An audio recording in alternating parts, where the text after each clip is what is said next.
অনেকেই মুরগির হাত পা চামড়া গলা গিলে এগুলো ফেলে দেয়।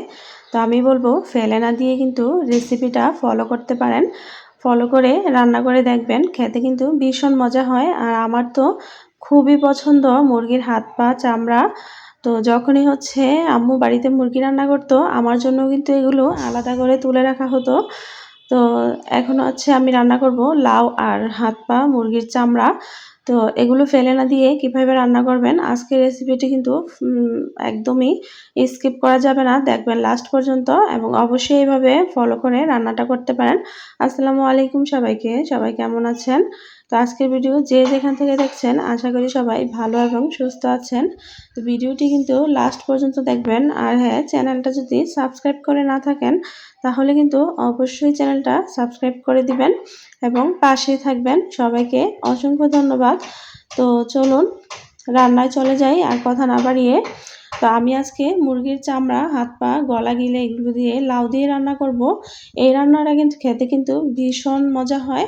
তো এগুলো আমি কেটে বেছে ধুয়ে পানি ঝরিয়ে নিয়েছি। তো এখন হচ্ছে মশলা দিয়ে মাখিয়ে দিয়ে দিব পেঁয়াজ কুচি, আদা বাটা, রসুন বাটা, জিরা বাটা, হলুদের গুঁড়া, মরিচের গুঁড়া এবং ধনিয়া গুঁড়া। তারপর দিয়ে দেব পরিমাণ মতো তেল এবং তেল দিয়ে ভালোভাবে মাখিয়ে দিয়ে দিব পরিমাণ মতো অল্প করে কিছুটা পানি, কারণ যখন রান্না বসিয়ে দিব তখন কিন্তু অনেকটা পানি ছেড়ে দিবে। তো এভাবে কিন্তু চুলায় বসিয়ে কষিয়ে নিব। মাঝারি আঁচে মুরগিটা ভালোভাবে এভাবে নেড়ে চেড়ে কষিয়ে নিব। তো একটু পরে আমি হচ্ছে ঢাকা খুলে নেড়ে দিচ্ছি যেন পাতিলের তলায় না লেগে যায়। তো দেখতেই পাচ্ছেন, আবারও এভাবে নেড়ে ঢাকা দিয়ে দিব। তো এইভাবে কিন্তু কষাতে কষাতে যখন মোটামুটি মুরগিটা হয়ে আসবে তখন কিন্তু লাউগুলো দিয়ে দিব। তো এই পর্যায়ে আমি আবারও ঢাকা খুলে মরিচ বাটা অ্যাড করতেছি, কারণ আমরা একটু ঝাল বেশি খাই। আর আমার কাছে মনে হয় মুরগি বা গরুর মাংস এই ধরনের তরকারিতে ঝালটা একটু বেশি হলে খেতে বেশি মজা হয়। তো মরিচ বাটা অ্যাড করে আমি আবার হচ্ছে নেড়ে দিব। দেখতেই পাচ্ছেন।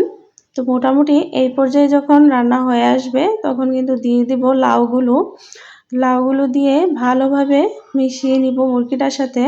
আর লাউগুলো কিন্তু আমি খুবই ছোট ছোট করে কিউব করে কেটে নিয়েছি, মুরগির সাথে রান্না করব তাই। সত্যি বলতে মুরগির মানে লাউ আর হচ্ছে হাত পা চামড়া দিয়ে রান্না অনেক বেশি মজা হয়। এই তরকারিটা আপনারা অবশ্যই রেসিপিটা ফলো করে রান্না করে খাবেন, দেখবেন অনেক মজা হয়। আর কিন্তু হাত পা চামড়া ফেলে দিতে মন চাবে না একবার খেলেই। তো অবশ্যই রান্না করে খেয়ে কমেন্ট করে জানাতে পারবেন কেমন হয়েছে রান্নাটা। তো এই পর্যায়ে হচ্ছে আমি কিছুটা পানি অ্যাড করব, যেহেতু এখন লাউ দিয়েছি এবং পানির পরিমাণ খুবই কম। তো আপনারা হচ্ছে দেখে বুঝে তারপরে হচ্ছে অ্যাড করবেন। যদি পানি অতিরিক্ত থাকে তাহলে কিন্তু প্রয়োজন নাই দেওয়ার। তো আমার যেহেতু পানিটা কম হয়েছে তো আমি এই পর্যায়ে একটু গরম পানি অ্যাড করে দিব। তো দিয়ে হচ্ছে আবারও ঢাকা দিয়ে দিব আর এইভাবে কিন্তু কষিয়ে নিব। তো এই যে এখন হচ্ছে তরকারিটা ঢাকা দিয়ে আরও কিছুক্ষণ রান্না করে নিব। তো সবাই সাথেই থাকবেন আর অবশ্যই কিন্তু চ্যানেলটা সাবস্ক্রাইব করে দিবেন। তো এই যে দেখতে পাচ্ছেন কতটা সুন্দর হয়েছে তরকারিটা। এর মধ্যে কিন্তু আমি আরও কয়েকবার ঢাকা খুলে খুলে নেড়ে দিয়েছি। তো ভিডিওটা আসলে অনেক বড় হয়ে যাবে তাই আর ওগুলো দেখালাম না। এর মধ্যে হচ্ছে আপনারা লবণটা চেক করে নেবেন। তো আমার সব কিছু ঠিকই আছে। আর এইভাবে হচ্ছে লাউটাও চেক করে নিচ্ছি, একদম পারফেক্টভাবে কুক হয়েছে। তরকারিটাও কিন্তু অলমোস্ট হয়ে গেছে। এখন হচ্ছে চুলা অফ করে দিব। তো দেখতেই পাচ্ছেন কতটা সহজে মুরগির গলা গিলে চামড়া, হাত পা এগুলো রান্না করা যায়। সবাইকে অসংখ্য ধন্যবাদ।